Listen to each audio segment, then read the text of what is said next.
Hello everyone, আজকে আমি তোমাদের কাছে নিয়ে চলে এসেছি একটা ব্লাউজের ডিজাইন। আমি কোনো প্রফেশনাল আর্টিস্ট নয়, তবে টুকিটাকি আঁকার চেষ্টা করি। ওই আঁকিবুকি নিয়ে থাকি বলতে গেলে আর কি।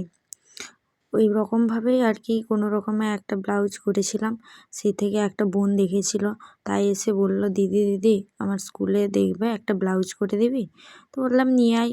তারপর বসে বসে ভাবলাম কিছুক্ষণ কি ডিজাইন করা যায়, কীরকম কী আঁকা যায়। ভাবতে ভাবতে হঠাৎ মনে পড়লো এরকমও তো করতে পারি। তাই আমি একটা একটা করে ডট দিয়ে দিয়ে পাপড়ি করতে লাগলাম। পাপড়ি করা হয়ে গেলে এরপরে ওপর দিয়ে আবার একটা করে পাপড়ি দিয়ে দেবো আর কি। তো তোমরা দেখতে পাচ্ছ আমি টুকটুক করে একটা একটা করে ফুল করে নিচ্ছি।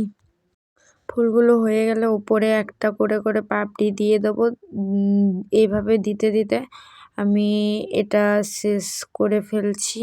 এরপরে দেখো তোমরা এর ফাইনাল লুক। যদি আমার ভিডিওটি ভালো লাগে একটি লাইক করে দেবে এবং চ্যানেলটি সাবস্ক্রাইব করে দেবে।